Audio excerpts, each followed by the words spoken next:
The money will be spent on a broadened set of interventions, and it has completely different objectives, aligned to the missions the Prime Minister set out in our plan for change. For example, communities can now spend funding on the things that really matter to them, such as the modernisation of social housing, community-led housing, skills support, cohesion, childcare, and much more. And we are making good on commitments made to deprived communities, giving each of the 75 places the certainty that they will receive up to £20 million of funding and support over the next decade. In many communities, work has already been undertaken, and we want to build on that rather than undoing it.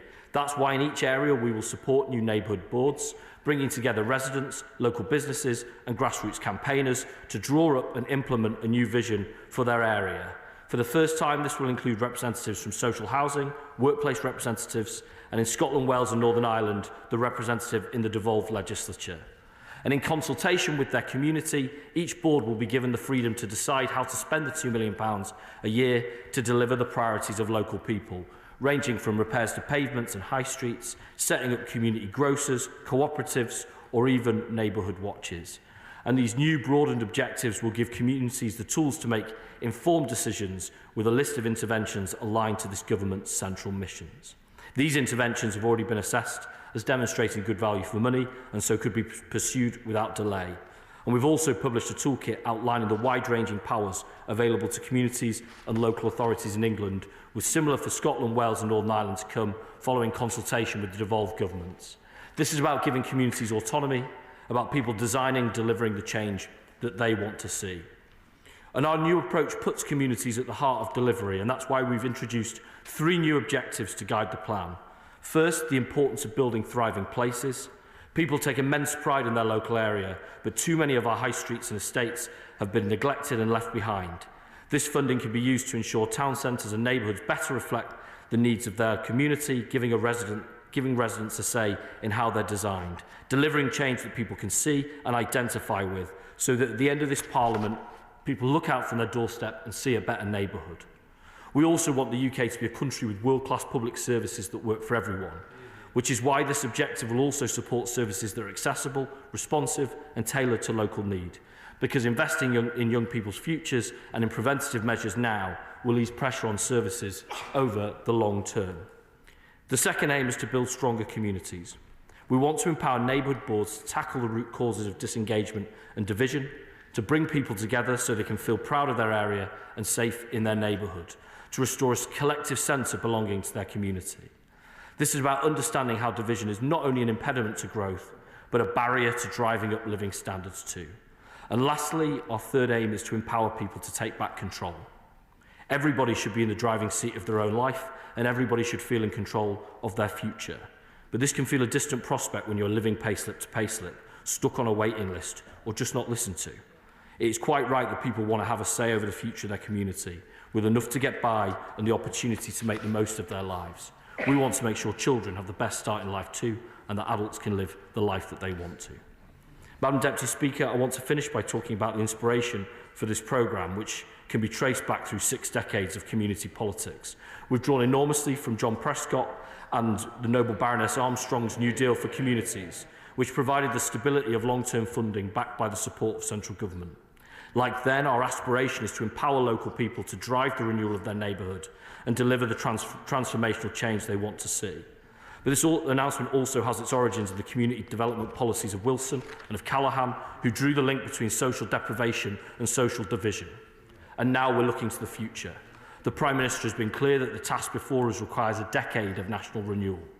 And our country has all the necessary raw ingredients, untapped talent and potential across every town, city, village and estate. But we also have people without enough to get by and places and public services that have been hollowed out. Addressing this is the central driver of our plan for neighbourhoods, and this is just the start. We've already begun to deliver a real shift of power aligned with the Deputy Prime Minister's broader work on devolution, on making work pay, on fixing the foundations of local government and of building decent homes.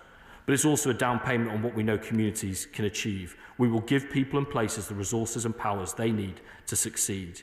Because, Madam Deputy Speaker, today's announcement is a response to anyone in these 75 places who wants to see change. It sends a message that the full force of government will be there to help them deliver it, and that's why I commend this statement to the House. Shadow Minister David Simmons. Thank you, Madam Deputy Speaker. There's much in this statement that builds on the work of the previous government, and we share the new government's ambitions for the growth and the renewal of our neighbourhoods and our high streets, which are so fundamental to our constituents' quality of life. But as the Minister knows, there is a history behind this statement that links back to the desire of all of our constituents to have a proper say in the development of their home area. And in a country which is as grossly centralised by democratic standards as the UK, that local voice is vitally important. The EU cohesion funds that were the predecessor of the UK Shared Prosperity Fund were directly accountable both to the UK government and to local representatives. And in the short time frame within which the previous government's levelling up strategy was in effect, it sought to bring to bear a wide variety of national resources on exactly the challenges which the Minister has referred to in his statement. There was a £2.6 billion fund allocation for regeneration and communities. The £4.8 billion Levelling Up Fund, which was specifically designed to support treasured assets such as pubs and theatres where there was that strong community support, and the £1.5 billion long-term plan for towns. And we know local leaders welcomed that investment, and many members across the House spoke very warmly of the benefits to their constituents. So clearly it is a challenge to government today to set out how this very small and limited project sits against that much broader levelling up ambition, and in particular where this sits against the £3.6 billion Towns Fund set out under the previous government. But the House will acknowledge, Madam Deputy Speaker, that this statement comes at a time when this government's financial decisions are bearing down very heavily on our communities. The massive rise in national insurance contributions, the increases in business rates on pubs, retail businesses, hospitality, the changes to business property relief, and the multi-billion pound funding gap that opened up in council budgets as a result of the government's budget last October, all weigh very heavily in the balance against this modest announcement today. And that leaves aside the impact of the loss of things like the Rural Services Grant and the Community Ownership Fund, specifically targeted at delivering support for those communities that need it. So whilst, Madam Deputy Speaker, we do welcome this rebadging, this rehashing of a scheme which we progressed when in office, and its allocation to largely the same list of recipients, we do have some questions to put to the Minister. The first is around the accountability of the proposed neighbourhood boards. It is a significant concern that the Minister finds time to say that those boards will include trade union representatives, but not to mention the democratically elected representatives of these local communities, a trend which sits alongside the changes in the proposed planning white paper. Local democracy is vital if these boards are to work effectively. The second question is around a lack of a clear purpose for these resources. And whilst it sounds a positive thing to broaden the range of areas in which they can be spent, it's a serious concern that, again, the government chooses refurbishment and modernisation of social housing, something which is already allocated for in other areas of local government funding. And it begs the question, are these funds in fact going to make up shortfalls created by that budget in other areas of government spending? And finally, Madam Deputy Speaker, a real concern that the broadening of the criteria, and in particular the choice to allocate funding according to generalised national statistics rather than a local understanding of the level of need, mean that the way in which this resource will be allocated simply will not reflect the needs and the local circumstances. A bidding process allows local authorities, those that lead and represent those areas, who can identify particular needs, to come forward to government and present a plan. This process of allocation creates a serious risk that those who can do the most to regenerate and benefit our high streets and our communities lose out at the expense of those who are simply able to meet the criteria of Whitehall box ticking. Minister. I'm grateful to the opposition spokesperson for those questions. He's right in saying that this does build on the previous long-term plan for towns commitment, hence why we thought it was prudent to retain the same recipient areas. We think that promise would be made and should be kept, that promise should be kept. But what I would say to him is that it was astonishing to enter on my first day in government to talk to civil servants and to find that this programme, a commitment, £1.5 billion commitment made by the previous government, was unfunded. It was funded on a reserve spent 3 times over. It's just simply no way to run a country. I am very, very pleased. I'm very, very pleased that we've been able to keep that commitment to those communities, because goodness knows there would have been disappointment had we not. He talks about its place in the wider environment. There is, of course, the transition year of shared prosperity funding, which we committed to at the budget, and we are now into a spending review period. And as I said in setting out, we're committed to getting the communities the tools and the resources that they need in order to shape place. With regards to his questions on accountability, of course local councils are still involved. What we're talking about here is change to neighbourhood boards that broaden it from the existing structure. So yes, we want local councils involved, we'd like local members of parliament involved. As I said, we'd like the devolved representatives where they are there to be involved. But also we think that the voice of people who work in those communities is valuable. I'm surprised that the honourable gentleman doesn't. And then secondly, he talks about lack of clear purpose, and I think this is where we're in different spaces, because I believe in freedom to make those decisions locally. I believe that the expertise is held locally, that actually the wisdom for communities across this place is held by the local community rather than the minister. And that might be perhaps revelatory for a minister to say, but I believe that changing a community, whether you call it local growth, levelling up, or all the other things it's been called over the last 60 years, I believe it's an inside job. And I believe that that's done by those local communities best, and that my role as minister and our role as government is to get them the tools and the resources. That's why we differ on this point. And then I'm very surprised, not least because even the previous government had moved away from the bidding, the affection for the bidding process by the end of the last parliament. They understood that it didn't work, that this debilitating parade, a beauty parade, pits communities against each other, wasn't a very good way of getting money out to communities. But again, it's a point of difference. I believe in an allocative settlement that's longer term, that's more flexible, that's guided by people locally. They believe in shorter term bidding, they believe in central prescription, and that's a matter for the point.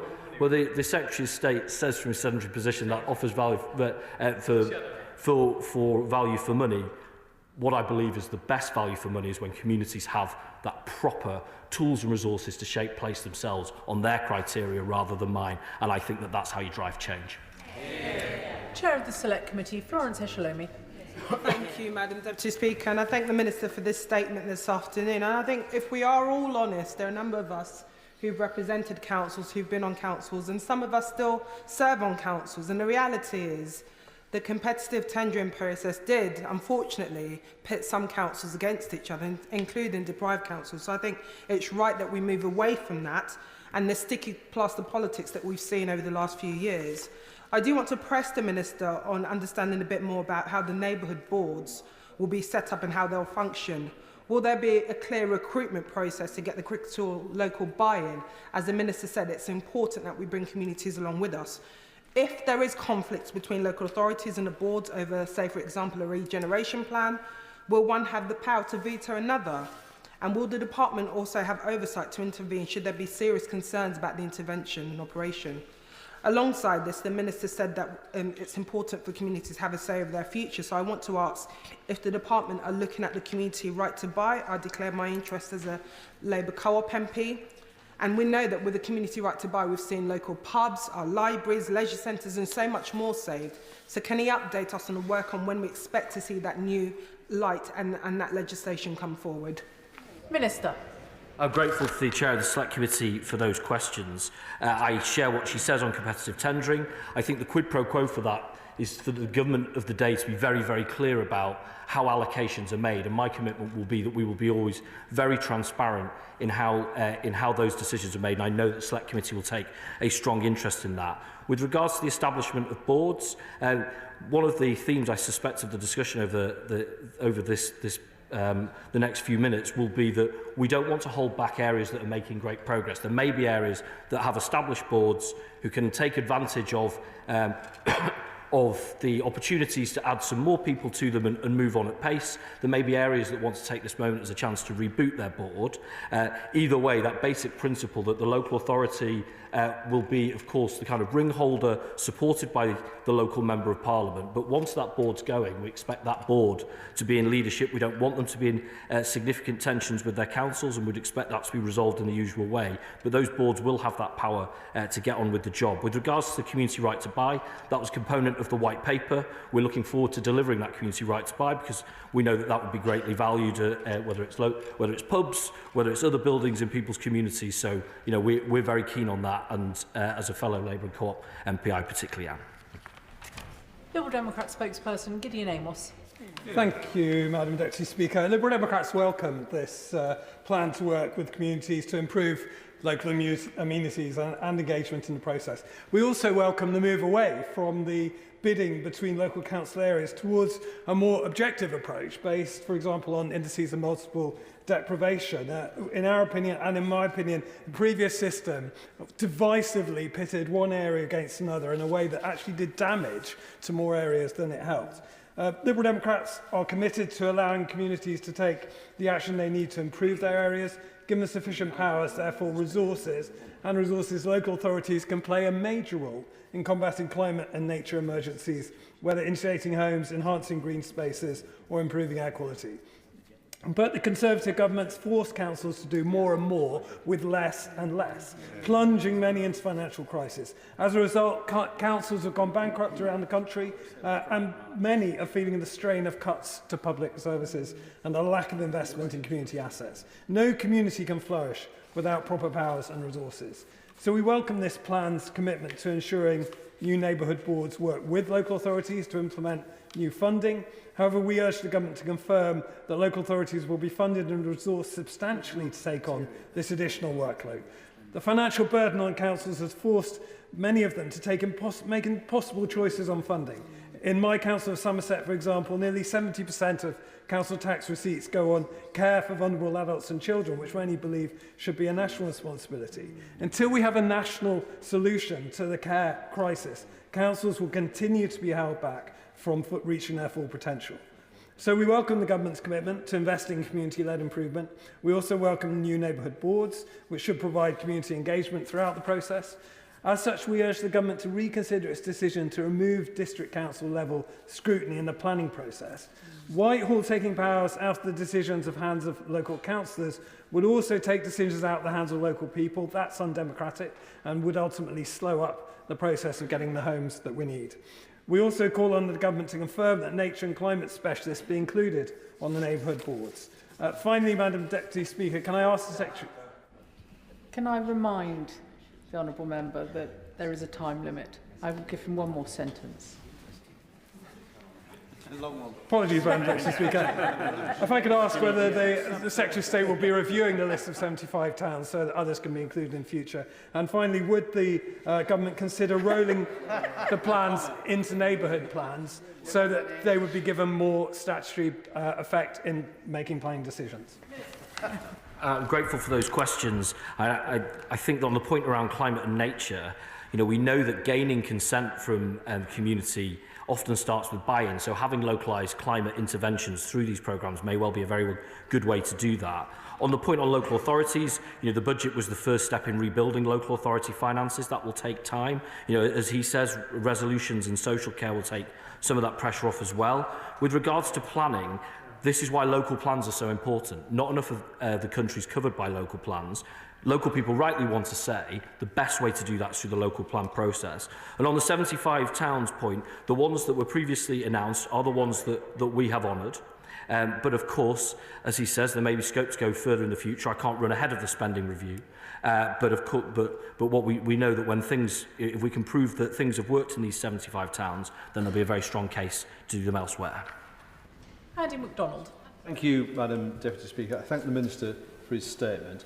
The previous government admitted Labour's formulas which provided money to deprived urban areas needed to be undone. So I welcome the government's commitment to tackling deprivation. It is much needed. But as a local authority area, Middlesbrough has the lowest wages in the region and some of the worst statistics for deprivation in the qualifying metrics. So it's regrettable that no community in my constituency of Middlesbrough and Thornaby East has qualified for the long-term plan for towns, which is a legacy of the predecessor government's failed levelling up agenda. I fully understand the rationale in terms of the parameters and populations and the need to follow through on promises previously made. But can the Minister confirm what steps he's taken to move on from their pork barrel politics and provide assurance that the government's determination is to invest in the deprived urban areas not served in today's announcement? Minister. I'm grateful for that question and for the chance to reiterate, yes, we wanted to honour the commitments made to those 75 communities. We felt that was the decent thing to do. Our commitment, as I've made at this dispatch box previously, is in the future we will have clear allocative formulas based on deprivation and need, and we will go where the data says. Too many times in the past, ministers sought to go where the politics were. That didn't serve those communities or this country. We will do much better in the future. Andrew Mitchell. Thank you, Madam Deputy Speaker. The Minister will understand that in the royal town of Sutton Coldfield we were delighted to receive the funding from the last government for the Towns Fund, and we are very grateful, I think in the words that he used, that he has honoured that commitment from that dispatch box. May I also thank the Minister for the courtesy he has shown in the discussions that he and I have had about this previously. I very much hope that, as I mentioned to him before, that he will come on a state visit to the royal town of Sutton Coldfield, where we will be able to show him the delights of the town, but also show him how very well we will ensure that this taxpayers' money is spent. Minister. I'm very grateful for that and for the conversations I've had with the honourable gentleman. There is something, of the 75 areas chosen, there is something different about his to all the others in that for every other one, the connection is to the local council. In this case, it's the town council. He knows that I'm a very big proponent of town and parish councils. I say that he wears a heavy weight as a result that we, to demonstrate that this is a model that works, because it could be a model that could be used again in the future. So I'm looking forward to working with him, and of course I'll come and visit. Melanie On. Thank you very much, Madam Deputy Speaker.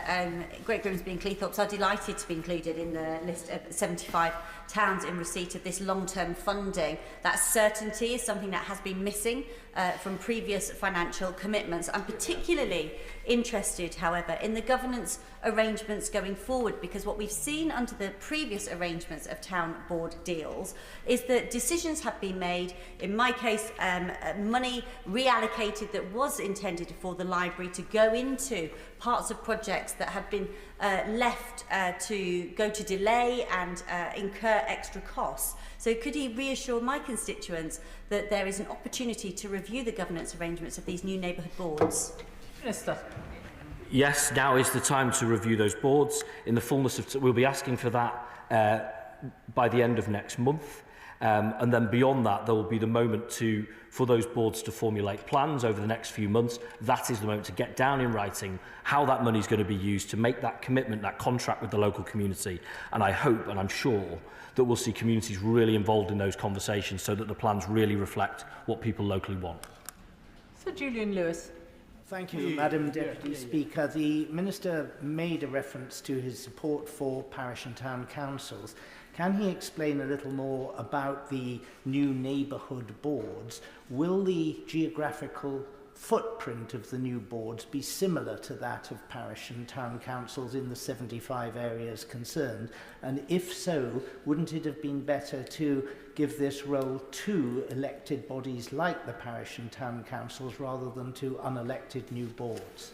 Minister. Well, the elected body that will be the fund holder will be a local authority. As I say, there's only one case where it differs from one of the other councils other than parish and towns.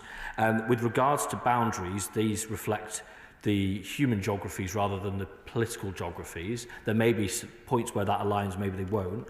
The best models, I think, will have that local political say as well as that local community say. I think that balance is one that could be found. If there are concerns about boundaries, now is a very short moment where that could be revisited. I don't think in fact, there isn't big flexibility to completely change the scope, but if there are sensible tweaks that could be made, then of course we will have those conversations. Rebecca Long-Bailey. Madam Deputy Speaker, it's really welcome that today's plan finally delivers on the unmet promises made to these communities from the previous government's long-term plan for towns.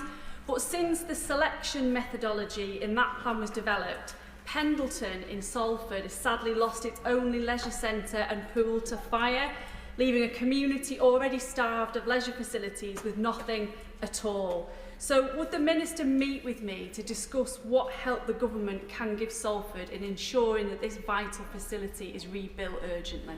Minister. I'm very sad to hear of that fire and of course very happy to take that meeting.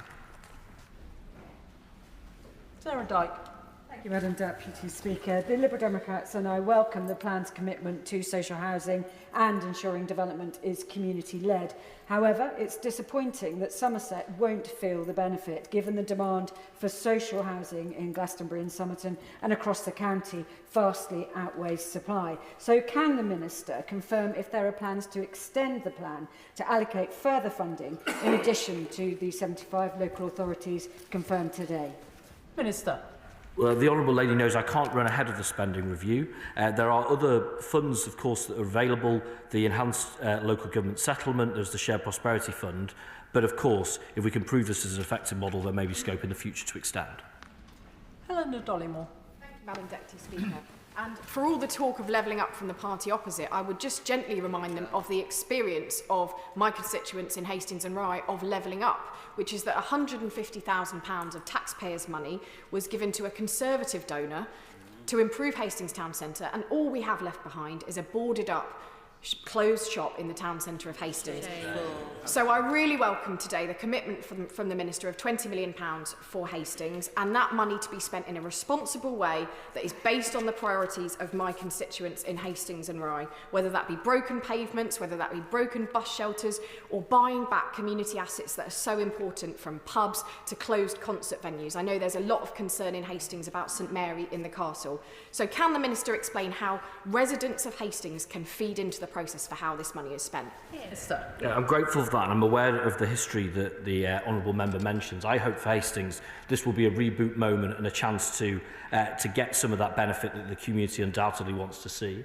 The plan will be very quickly to get a board in place and then to develop a neighbourhood plan. I exhort them to engage their community as best as possible. There's some brilliant examples. Chesterfield springs to mind, Arbroath springs to mind, that I'm sure those communities will be generous with their experience of how to do it well. Stephen Gethins. Thank you, Madam Deputy Speaker. The Minister and I had a very consensual exchange yesterday, questions, and he knows that Arbroath has been exceptional in this. So can he assure me that where communities have good structures, those structures will be kept, and that funding is welcome? But similarly, I think it's fair to say there was some disappointment in areas like Perth and Dunfermline, but also there's been some disappointment about the promises that were not kept by those who backed leaving the EU in terms of some of the lifeline funding that came from the European Union.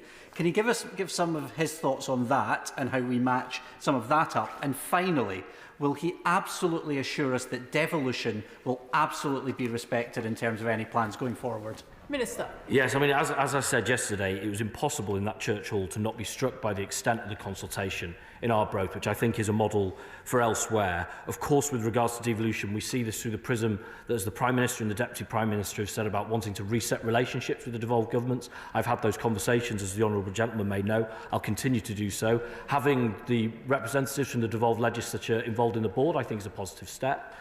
We don't want to hold back progress where areas have made significant progress, so they should move on at pace, and I believe we'll be able to make these relatively minor tweaks which will be needed in their cases and move forward at great pace. And then with regards to previous structural funds, we were able to deliver what we could during this budget, and what's coming forward will be looked at as part of the spending review. Before I call Matt Rodder, can I just let the Honourable Member for Torbay know that I'll be coming to him next. Matt Rodder. Thank you, Madam Deputy Speaker. And may I also thank the Minister and welcome the overall thrust of this important area of policy, putting communities at the heart of regeneration and investment. I have a couple of questions for the Minister, and I appreciate Reading unfortunately has missed out this time around. I hope we're successful in the future. Could he perhaps explain how successful initiatives such as High Street Action Zones will be incorporated into this sort of work, and indeed other initiatives such as assets of community value and other local matters which have helped communities to rebuild and re-energise their areas? Minister. I think this is a really important point. There is, well meant, I believe, but not very efficient. That what we've seen over recent years was that accumulation of various different strands of levelling up funding that was less than the sum of its parts. And one of the challenges within that is you lose that great insight. So we absolutely will be drawing on the best from whether it's high street accelerators or community ownership fund and assets of community value, and sharing that insight not just with those winning 75 recipients, but instead with the rest of the country as well. Steve Darling. Thank you, and thank you, Madam Deputy Mayor. Torbay is the premier resort in the United Kingdom. However, behind our palm trees and Victorian villas is the most deprived council in the west of England. So it is truly welcome, Minister, that Torbay is amongst those 75. We have sadly had that pregnant pause whilst the new government walked through the wreckage left by the previous Conservative government of the finances, but it is very welcome that this money is coming to bear.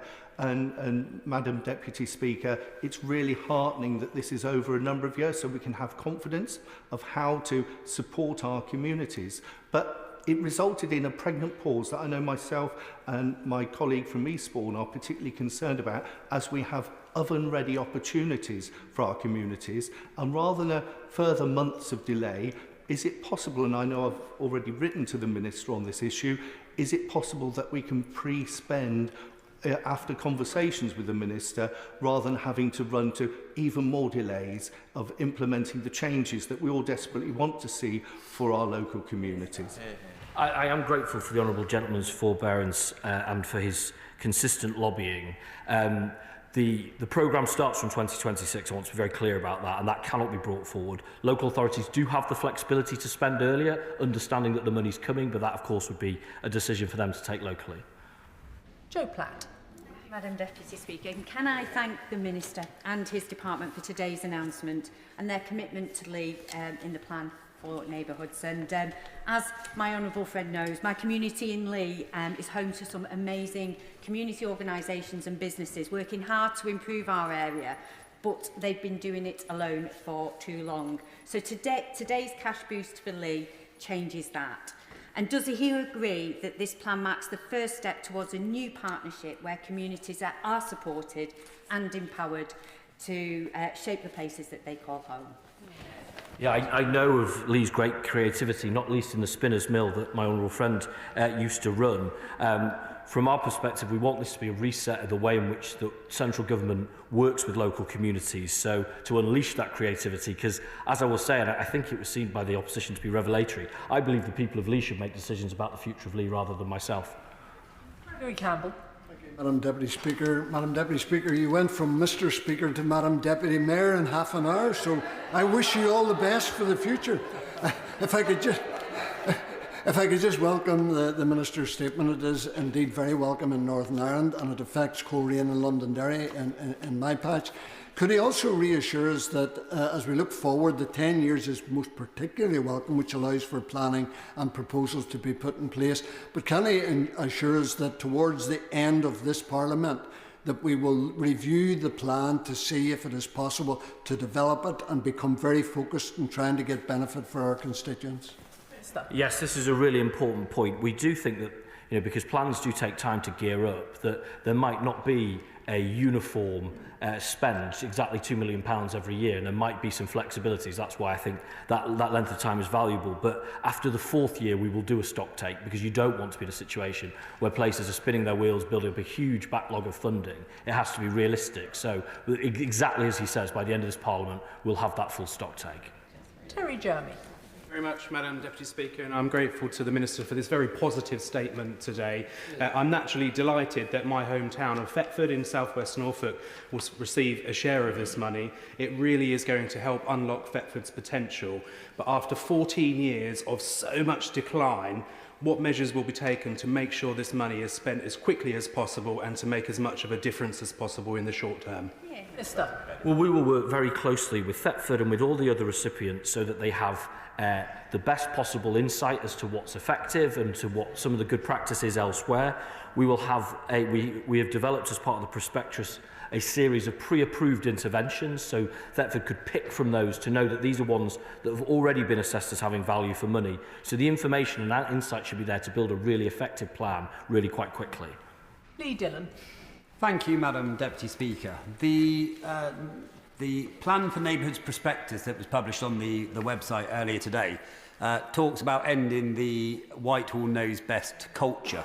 And so with that in mind, would the Minister consider the current allocation of 75% capital, 25% revenue, that if that split needed to be changed in a local area, that the Minister would consider that? And also within the Minister's statement, the Minister says about giving communities autonomy and designing and delivering the change they want to see.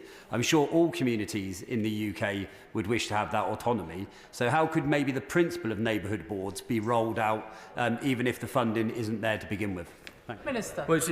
Well, absolutely, we'd want to see those boards meeting. I actually know from other areas where they've kind of anticipated and set up their boards early, they've asked them to do other things as well, which I think is a really good sign of mature partnership. On the revenue capital split, I'm afraid there isn't flexibility, though that is heard. And again, as part of the evaluation, we will see what's effective. But I'm afraid what's been agreed in the budget is what's agreed. Frank McNally. Thank you very much, Madam Deputy Speaker. I commend my honourable friend for the statement today and wholly welcome the up to £20 million for the town of Coatbridge in my constituency, and I'm grateful to him for taking the time last year to speak to me about the former Towns Fund. Coatbridge was earmarked for levelling up funding, but that was put at risk by the previous government announcing the plans, but cynically, yet perhaps unsurprisingly, failing to identify how they would fund them. Yeah. So does my honourable friend agree with me that by delivering this funding, it is this government that is supporting regeneration in Coatbridge, putting local people and local businesses at the heart of decision making to provide much needed jobs and growth? Minister. Yes, I absolutely would. When my honourable friend came to visit me in my office, I felt that he and his colleagues had come rather as wallet inspectors, and that I wasn't going to get away with the shirt on my back. But I have to be really candid. As I said then, I really didn't know whether we would be able to find the funding to deliver this programme, which is why I'm overjoyed that we have. Those promises were made, and they needed to be kept to the people of Coatbridge and beyond. Seamus Logan.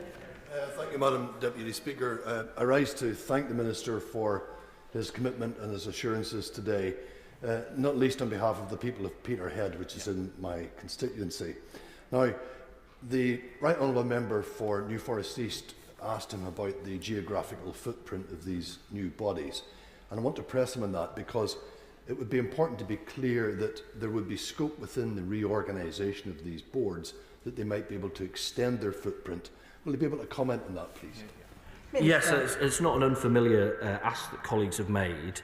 As I say, we could not support boundary changes that really changed the nature of where the area was. If you went up to a population of 1 million people, it would cease to be the programme that it was. However, if there are common sense changes that could be made, we will look at those very closely, and now would be a really good moment for local authority and local MP to come forward with such an idea. Sarah Hall. Thank you, Madam Deputy Speaker. Like the Minister, I'm proud to be a Labour and Cooperative MP, and today's announcement is a great win for our movement, putting power where it belongs in our communities. In areas like mine in Warrington South, community can be found in our proud grassroots sports teams. Can the Minister update us on what more can be done to empower fans to own and shape their local sports teams? Minister. Well, we are very enthusiastic about fan ownership. We are, of course, through the fan-led review taking forwards many things with related to football. The Community Ownership Fund, we just had its final round just before Christmas, which again, in many cases, had a sporting element to it. There is the Shared Prosperity Fund too, through the local authority that can support sports teams. But we understand that sports teams and sports facilities and sports fields are a huge part of local communities, and we are committed to making sure that local communities have control and have that security of knowing that they're going to be there at the heart of their community. Annalise Midgley. Thank you, Madam Deputy Speaker. And I'd like to welcome the Minister's statement today and the vision that will truly transform communities and constituencies like mine. And I'm made up that Kirkby will get a massive funding boost under this government's plan as a part of that. Knowsley is the second most deprived area in the country. Yet communities across the constituency never stop working to improve their home. Like Centre 63 in the heart of Kirkby, a vital youth and community hub that was opened by my illustrious predecessor, Harold Wilson, who the Minister mentioned in his statement. So I would like to invite the Minister to meet with me to discuss how we could give Knowsley more power, funding and resources we need to shape the place that we call home. Minister. I absolutely support the points my honourable friend makes. I know that the people of Knowsley are very proud of the communities that make up Knowsley. I was very pleased to visit recently and to talk to the Honourable Lady and her local authority, who really have a strong sense of local purpose. And I'd be very happy to have similar conversations about this plan to support Kirkby and much more. Douglas McAllister. Thank you, Madam Deputy Speaker. Can I thank the Minister? Today's statement and announcement is incredibly welcome, and I am most grateful, not least for my constituency of Western Bartonshire and my hometown of Clydebank, set to receive up to £20 million of funding. And I also met with the Minister last year on this. Can the Minister confirm that my hometown of Clydebank will decide how best to use this funding to transform Clydebank Town Centre, to ensure that the investment has maximum transformational impact on my community, and that this demonstrates that this UK Labour government is delivering for Western Bartonshire and delivering for Scotland? Minister. Yes, I totally agree, and I know that in the Honourable Gentleman's community, because he said this to me, there is a proud sense of identity and a desire to have those tools that means they can shape their community. That's what we're doing through this programme, and I know that he will be a proud champion of getting resident voice into those local plans to make sure that they're as effective as possible. Dixon. Thank you, Madam Deputy Speaker. Can I say I warmly welcome the announcement by the Minister of the Plan for Neighbourhoods, which replaces the unfunded promises left by the last government, and in particular the fact that it gives communities far more agency to decide how the money is spent. However, I'm sure the Minister will appreciate that other communities across the country will have their noses pressed against the proverbial shop window, including my constituency of Dartford, where we have projects like the Swampscombe Pavilion in dire need of funding to bring them back to life, and it's been great to be able to discuss that particular project with the Minister. Could he give an indication of how we might build on this great programme throughout the Parliament to provide investment for critical projects which are outside the designated 75 places? Minister. I think the Honourable Gentleman very succinctly expresses that strength of feeling from colleagues today. As I say, we're going to a spending review phase, so that may be a good moment for those conversations. And with regards to that particular pavilion, I enjoyed the conversation we had about that. And again, I look to support the Honourable Gentleman in whatever way we can to try and find a solution there. And the final question, John Slinger. Thank you, Madam Deputy Speaker. Now, I know that the list of areas was the one that the Minister inherited. I think it was a truly brilliant statement, because it spoke of a stronger community, of pride in place. It spoke of the need for thriving communities. And I want to pay tribute to the Minister for visiting Rugby, doing a walk around, holding a round table with me. And he saw that local borough council leaders, my colleagues, Labour borough council ministers, are doing all of those things and working hard to achieve all of those things. He saw a vibrant community, business sector, and I hope the Minister will work with them so that they can learn some of the lessons from this absolutely superb plan for our neighbourhoods going forward. Minister. I've greatly enjoyed my visit to Rugby. There's public art, these oblong-shaped public art that took me more than an hour to realise were rugby balls, and hence the rugby pun. So perhaps not my sharpest day, but I really enjoyed the session that we had with local business, with local community, with the local authority, and it was impossible to not come away with that with the sense of knowing that the community of Rugby really had a grip of where it wanted to go in the future, and that for our role as government and our department, our job is to give them the tools and resources to make that a reality. That concludes the statement. We now move on to the 10-minute rule motion, and I'll give a few moments for the House to settle. I know, Thank you.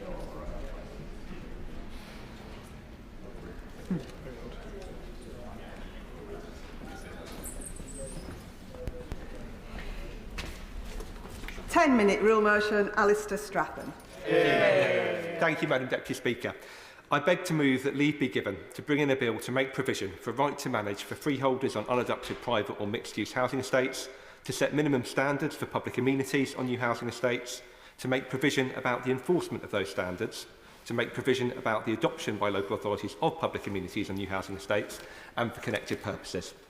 Or, in maybe less parliamentarily precise language, but maybe a bit more relatable for those watching along at home, to make sure we're finally tackling the freehold stealth tax that is affecting far too many new homeowners on new estates right across the country. Now, I'm incredibly proud to be here as part of a party that recognises, in some of the best traditions of this country, the importance of secure homes for people to build stable and prosperous lives. Indeed, as a Labour MP, I'm probably contractually obligated to remind the House that one of the defining missions of this Labour government, as part of its mission for growth, is to get Britain building again. Because when it comes to the state of the housing market that we've inherited, it's clear far too much simply isn't working for far too many people at the moment.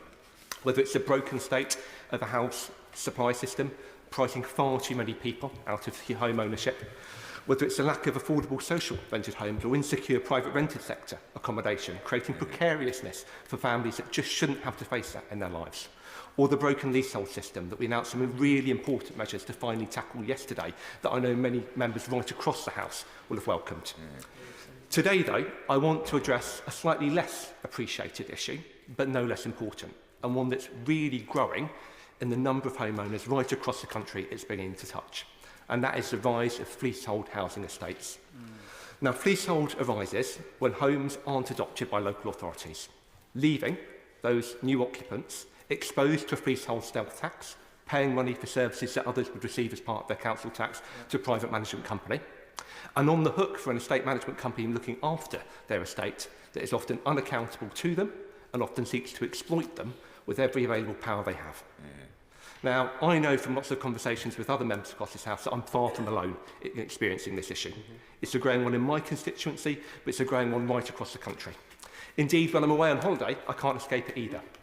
Over recess, I was up in Scotland visiting family, and a family friend there took me to one side to raise issues they've had, which is quite typical, I think. Their estate had gone unadopted now for many years. No end to adoption was in sight. And in the meantime, they were paying hundreds of pounds each year for basic services that all of the rest of their neighbours, all of the rest of their community would be receiving through their council tax. But that wasn't the worst of it. When they'd missed one bill, which had gone up, as it happens, quite considerably at a week's notice, rather than coming to them, rather than giving them tolerance to understand it, their estate management company used the contractual powers they had to go straight to their mortgage lender, to have that amount added to that family's mortgage, and to drive a wrecking ball through their credit score in the process. This is an injustice that cannot be allowed to persist. But for far too many people, it's becoming the norm. There was once a time when local authorities would typically be adopting housing estates when they come forward. But that simply isn't the case anymore. Indeed, a CMA report into this issue last year found that up to 80% of new housing estates now go unadopted, with no end in sight. Indeed, I've got many in my constituency that are unadopted well past a decade after completion.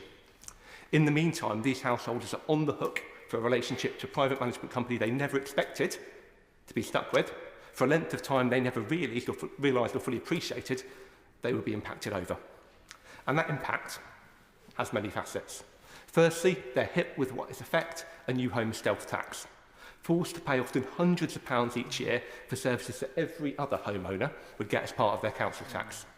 Now, these bills can typically only be around £350, but in a cost of living crisis, that's still a significant amount. But they're far from limited to that. I've had constituents, I've had correspondence from households that have been hit by bills going into the thousands. And again, often with very short notice for very steep increases. And across the whole country, the CMA found that back in 2022, over £260 million were spent by households on exactly these charges. And in that time, given the growth we know that's happened and needs to continue to happen in our housing supply, that amount will only have grown. That cannot be fair and it cannot be justified. Because part of the issue here is not just the injustice of paying twice for something, it's the fact that this delivery mechanism is structurally designed to maximise the costs that these households bear.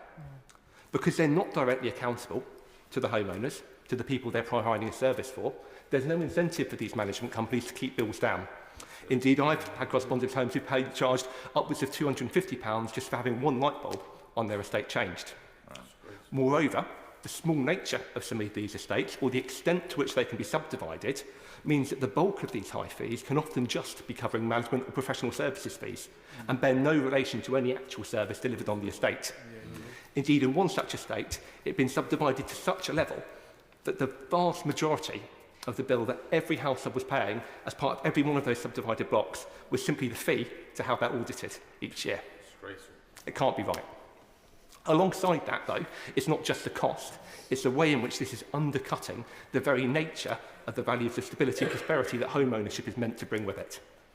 In being on the hook to these management companies, not only do residents often have to fight for years to get bare minimum levels of works done, bare minimum service provided, and bare minimum levels of responses to their queries, they often find that when they look to leave this exploitative relationship, when they look to move, they're unable to do so because of the risks created in that current freehold system.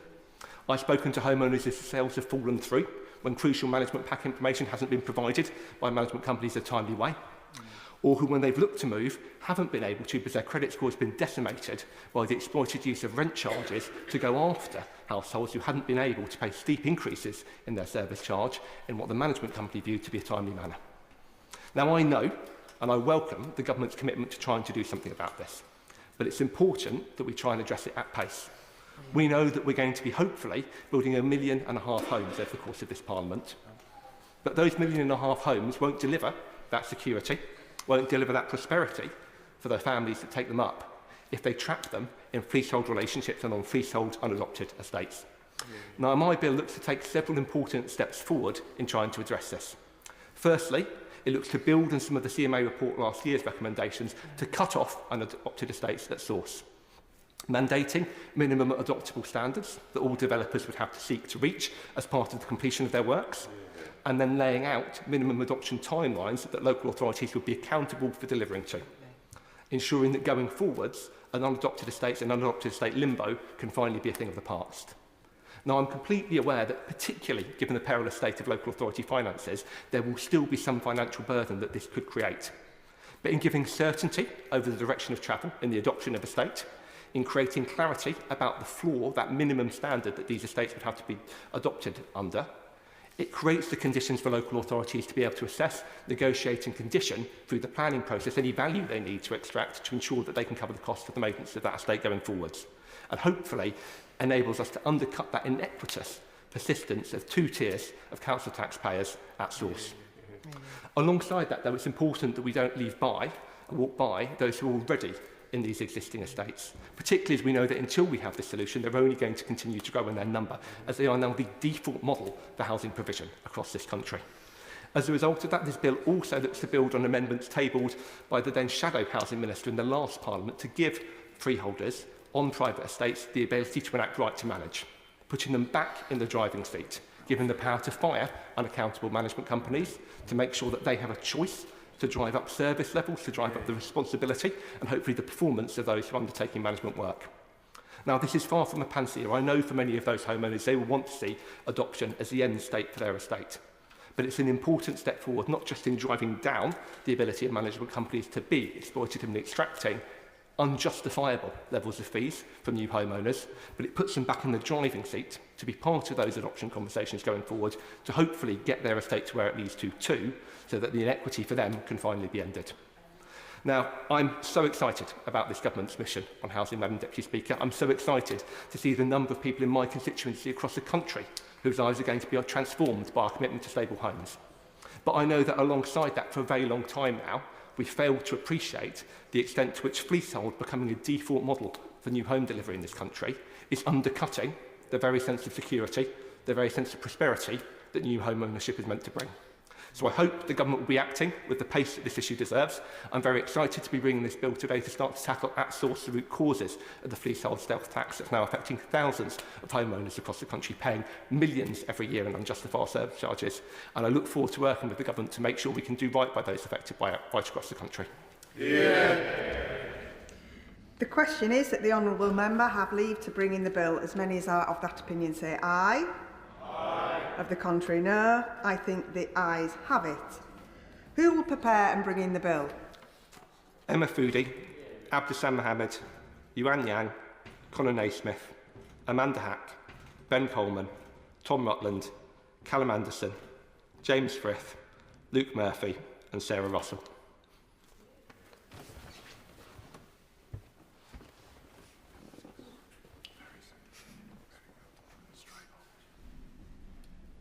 Alistair Strathern.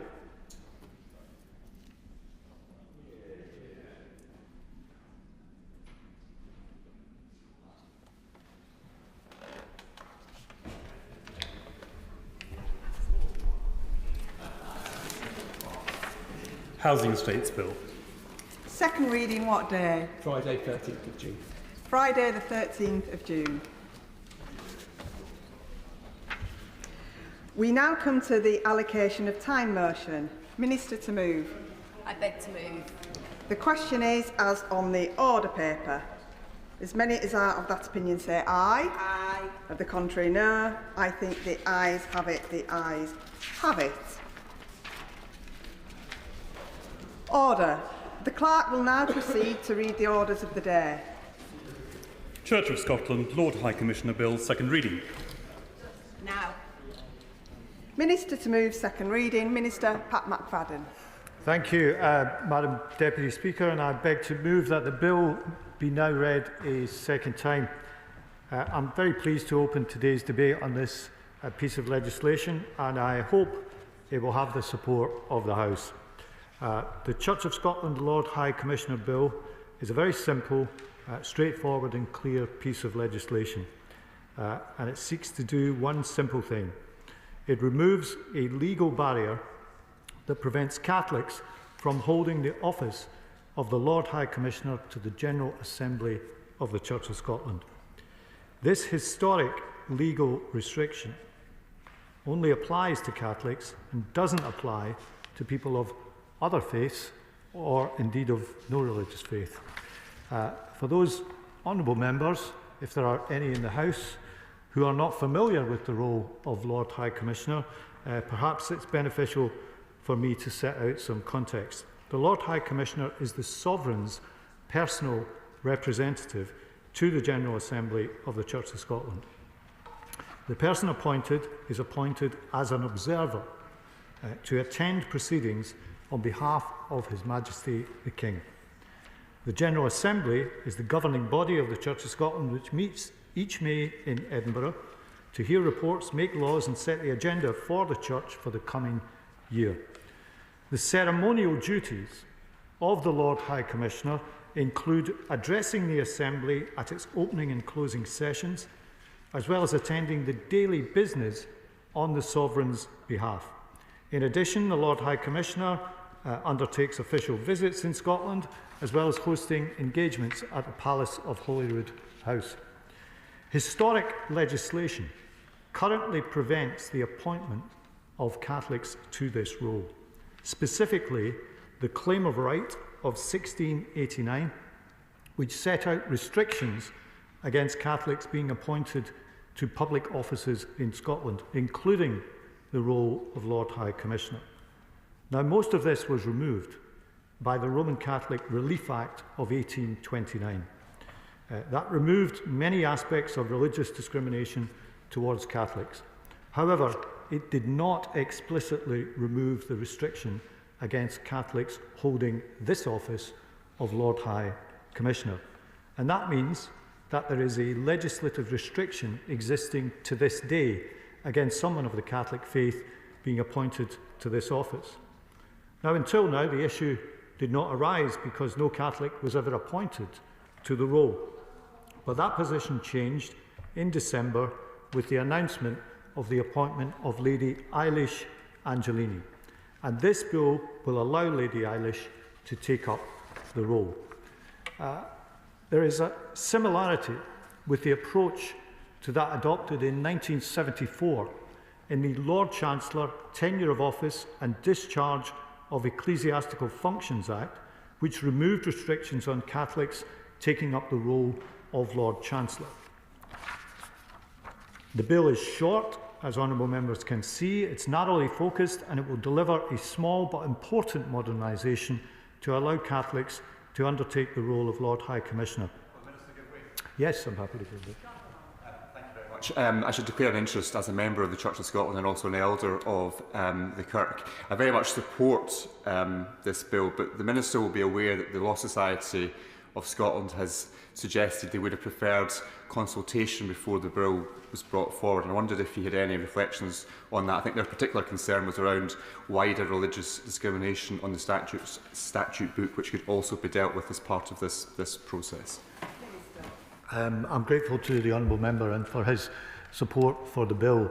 I'll come on to the matter of the timetable that we've adopted here and by necessity have had to adopt. It is not always the case that legislation of this kind is preceded by a consultation.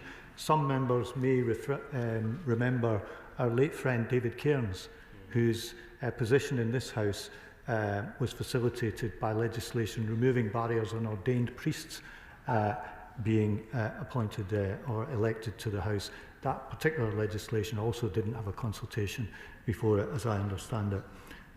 If I could turn to Lady Eilish Angelini herself, whose appointment as the Lord High Commissioner for this year 2025 will be facilitated by the passage of the bill if it proceeds. Lady Eilish has a distinguished background in law, justice and in academia. She was appointed Dame Commander of the Order of the British Empire for services to the administration of justice in 2011, and in 2022 was appointed by Her late Majesty the Queen to the most ancient and most noble Order of the Thistle, and in this role she participated in the coronation in 2023.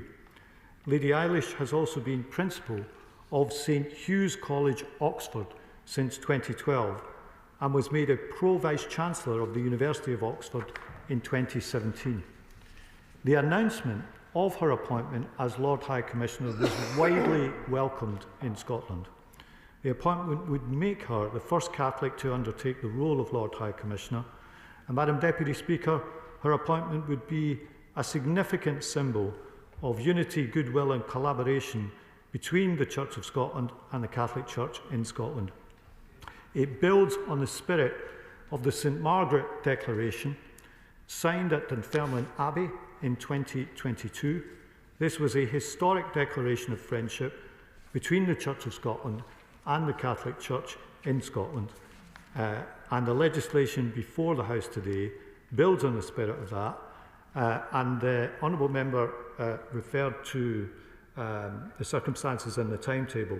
I should say to the House the legislation is on an accelerated timetable, and that is necessary to ensure that Lady Eilish's appointment can be finalised ahead of the General Assembly in May. We hope to have all the parliamentary stages completed by the end of next month, when, subject to royal assent, the formalities of the appointment can begin. That process would include a formal commission for the office, accompanied by a royal warrant, and the speedy passage of this bill is to allow those formalities as necessary to enable Lady Eilish to act as Lord High Commissioner and address the General Assembly at its opening and closing sessions in May. Were this appointment not to be able to proceed or to go ahead, this would be a setback to recent progress and be an outcome that I don't believe anyone wants, and therefore I hope that today's legislation can proceed with the support of all sides of the House. Madam Deputy Speaker, while the bill relates to the reserved matter of the Crown, I should say that I have spoken to the First Minister for Scotland and to representatives of both the Church of Scotland and the Catholic Church in Scotland about the bill and the desire to facilitate the appointment of Lady Eilish. And I'd like to thank all of them for the constructive and collaborative approach they've taken to the issue. I've also had the pleasure of discussing this matter with Lady Eilish directly, and I've no doubt that she will be an excellent Lord High Commissioner. Madam Deputy Speaker, to the bill itself, there are two clauses. Clause 1 makes provision to allow a person of the Roman Catholic faith to hold the office of the Lord High Commissioner to the General Assembly of the Church of Scotland. And Clause 2 sets out the territorial extent of the bill and the commencement, including that the bill will commence on royal assent. This is a small step to remove a religious barrier. Without it, neither Lady Eilish nor any other Catholic could take up this appointment by the Sovereign.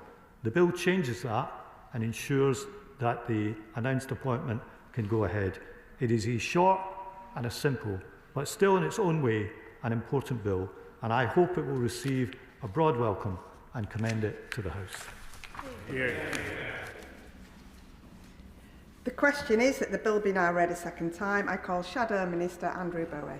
Thank you very much, Madam Deputy Speaker. It's a pleasure to rise to speak in this debate today. It is in fact a genuine pleasure.